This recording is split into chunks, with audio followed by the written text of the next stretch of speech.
बिलखुसूस हम मुसलमानों की अगर बात करें तो देखा जा सकता है, बल्कि हम साबित भी कर सकते हैं कि हमने अपना विखार खो दिया। ये जो है मुफाद के वास्ते क्या रहा तो इलेक्शन हो रहा है। ये कदमी को हमें पूरी मेजोरिटी के साथ जिताती हैं। जिताए के बाद उन्हें क्या करता है तो कॉन्स्टिट्यूंसी को रिजाइन करता है। रिजाइन कर को क्या करता है तो फिर एक इलेक्शन क्या होता है लोगों के ऊपर एक बोझ बना को क्या करते हैं तो छोड़ता है। ये रविश जो चल रही है इसने सारे विखार को ख़त्म कर दिया है।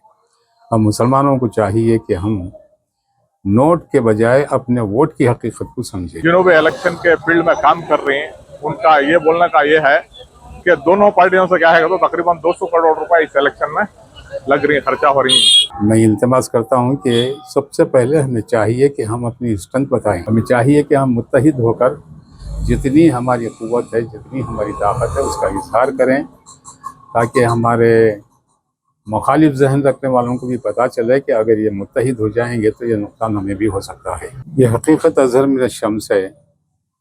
इंतखाबात मुनक़्क़द होते हैं, चेहरे बदलते हैं, पार्टियों के चेहरे भी बदलते हैं और लीडर्स के चेहरे भी बदलते हैं।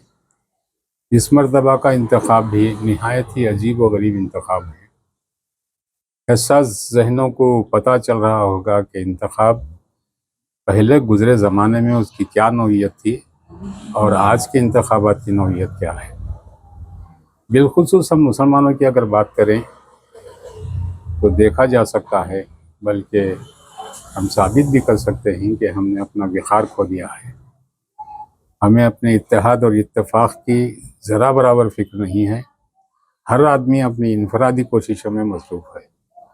मसाइल अपनी जगह बरकरार, काविशें बराए नाम जारी हैं और उसका हल नहीं के बराबर है। होना तो ये चाहिए कि हम मुसलमानों को मुत्तहिद और मुत्तफ़िक़ होकर किसी लीडर का जब हम इंतखाब करते हैं, उसे जिताना चाहते हैं, उसको सेकुलर मानते हैं या वो हमारा हमदर्द मानते हैं, तो उसके सामने हमारे माहौल में और हमारे इलाक़ों में दरकार जो ज़रूरतें हैं, उन ज़रूरतों का इज़हार करना चाहिए, मंसूबे पेश करना चाहिए और उस पर कारबंद होकर उसे पाए तकमील को पहुँचाने पर मजबूर करना चाहिए। हम ये तरकीब, ये हिकमत तो भूल ही चुके हैं। अब रही बात मुंतखब होने वाले नुमाइंदों की या मुंतखब होने वाले लीडर्स की, उनके जहनों में तो ये बात आ चुकी है कि भाई हम काम करें या ना करें, जब भी 5 साल को एक बार इलेक्शन आएंगे, जो कुछ भी हमारे पास है उसे सर्व करेंगे, लेने वाले लेकर जाएंगे और अपना वोट देकर जाएंगे और हमारी कामयाबी बरकरार रहेगी। ये रविश जो चल रही है इसने सारे विखार को ख़त्म कर दिया है। हम मुसलमानों को चाहिए कि हम नोट के बजाय अपने वोट की हकीकत को समझें। नोट तो हर किसी के जेब में भी हैं, हर आदमी के हाथ में है, हम फ़कीर के हाथ में भी देखते हैं। उन्हीं नोटों के लिए हम अपना विखार खो दें और हमारे वोट को किसी एक गैर ज़रूरी, गैर अहम चीज़ की तरह इस्तेमाल करें तो हमारा विखार यकीनन आज जो मजरूह हुआ है उससे कहीं बदतर हालत होगी। मैं इल्तिमास करता हूँ कि सबसे पहले हमें चाहिए कि हम अपनी स्ट्रेंथ बताएं। हर इलाके में जहाँ भी हम देखते हैं, तादाद तो बहुत ज़्यादा है, मगर वोटिंग जो होती है उसकी तादाद जो है उनको, हमारे हरीफ जो है उनको तालियां बजाने पर मजबूर कर देती है कि भाई चलो, इन लोगों को सलीक़ा नहीं है कि ये अपने हक़ का इस्तेमाल करना ही नहीं जानते। हमें चाहिए कि हम मुत्तहिद होकर जितनी हमारी क़ुव्वत है, जितनी हमारी ताकत है, उसका इज़हार करें, ताकि हमारे मुखालिफ जहन रखने वालों को भी पता चले कि अगर ये मुत्तहिद हो जाएंगे तो ये नुकसान हमें भी हो सकता है।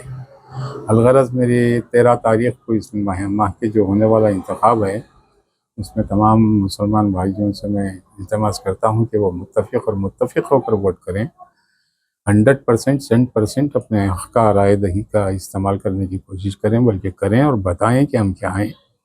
इसके साथ साथ जो नुमाइंदा, चाहे कोई भी हो, जो आपको पसंद है, जिसे आप मुंतखब करते हैं, तो नुमाइंदा अगर आपका खिदमत गुज़ार बनकर आता है तो उस पर नज़र रखें। साथ में बैठ जाना या सेल्फ़ी ले लेना ये कामयाबी नहीं है। बल्कि कामयाबी तो ये है कि हम अपनी ज़रूरतों को उनको बोलकर अपने मुतालिबों को हुकूमत से मनवाएं। ऐसे कितने हमारे पास नौजवान हैं जो आज भी बेरोज़गार हैं। एक बहुत बड़ा मेला लगता है, रोज़गार मेला। कितने मुसलमानों का इंतखाब हुआ उस रोज़गार मेले में, हमारी नज़र उस पर नहीं जाती। स्कीम जारी होते हैं, हम मुसलमानों की नज़र उस पर नहीं जाती कि उस स्कीम का फ़ायदा हमने कितना उठाया और कितना फ़ायदा उसका हमारे तक आया, ये भी हम नहीं देखते। बस जिए जा रहे हैं। 5 साल में एक इलेक्शन आता है, झंडे पकड़ते हैं, चीखो पुकार करते हैं, जो कुछ भी वक्तिया फ़ायदा होता है उसे उठाकर हम खामोश हो जाते हैं। ये बहुत बुरी बात है हमारे वास्ते में, जो हमें ज़ेर पा करती चली जा रही है, बल्कि हमें पामाल करती जा रही है। इसे हमें बदलना चाहिए। आज वक्त है कि हम अपनी रविश को ना बदलें, तो आने वाला वक्त जो है हमारी तारीख़ को भुला देगा, हमारे नामो निशान को भुला देगा। हमें इस वक्त में सिर्फ अपने आप को नहीं, बल्कि हमारे आने वाली नस्लों के लिए भी एक तारीख़ी बल्कि एक मिसाली इक़दाम करके जाना चाहिए कि इंतखाबात आते हैं तो हम मुसलमानों को इस तरह से इंतखाब करना चाहिए, वरना वक्त हमें भुलाकर आगे बढ़ जाएगा। मैं तो सिर्फ इतना कहूँगा कि हाथों में लेके मशलें हम अपने लहू की हम इंसानियत की राह में फैला रहे हैं नूर, तो इस इंसानियत के दर्स को अपने साथ रखें, इंसानियत का दामन पकड़ें। इंसानियत का दामन अगर थामेंगे तो ना ही कि सिर्फ हम, बल्कि हमारे मुखालिफिन भी जो हैं वो एक मुत्तहिद इत्तेहाद और इत्तेफाक की राह पर चलेंगे। इसमें इंसान का भला होगा, हमारा भी भला होगा। हमें एक तारीख़ बनानी है, हमें एक सोच बनानी है, जहन साजी करनी है।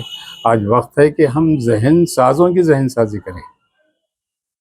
सिर्फ हम जहन साजी आम लोगों की करते चलेंगे तो बस यही बात है, मगर जो जहन साज होते हैं उनकी जहन साजी निहायत ही अहम है। इस पर सब गौर करें। मैं शुक्रगुज़ार हूँ हमारे मिली डाइजेस्ट का, जिन्होंने मुझे नाचीज़ को अपने ख़यालात के इजहार का मौका दिया। ये एक ऐसा मरकज़ या एक ऐसा चैनल भी है जिसके तहत हम हमारी अपनी हकीकतें बाहर ला सकते हैं।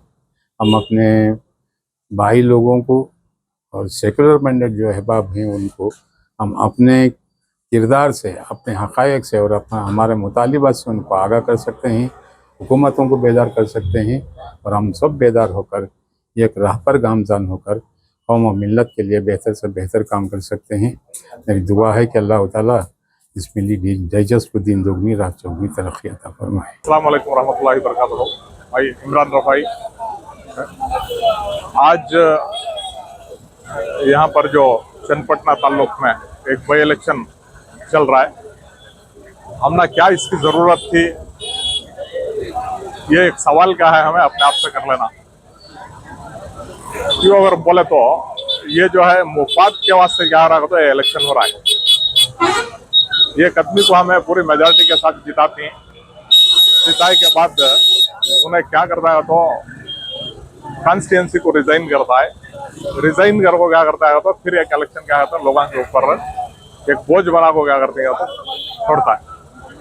तो वो इलेक्शन के वास्ते क्या है तो आज जो इलेक्शन के एक्सपर्ट्स हैं, जिन्होंने भी इलेक्शन के फील्ड में काम कर रहे हैं, उनका ये बोलने का ये है कि दोनों पार्टियों से क्या है तो तकरीबन 200 करोड़ रुपए इस इलेक्शन में लग रही है, खर्चा हो रही है।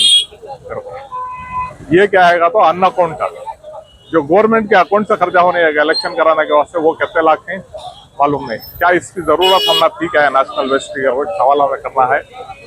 तो जो भी हो, ये इलेक्शन जो है हमारे सरों के ऊपर आ चुका है और चंद सियासी लीडर इसे हमारे ऊपर थोप चुके हैं, तो हमें इस चैलेंज को फेस करना ही है। तो इसलिए आज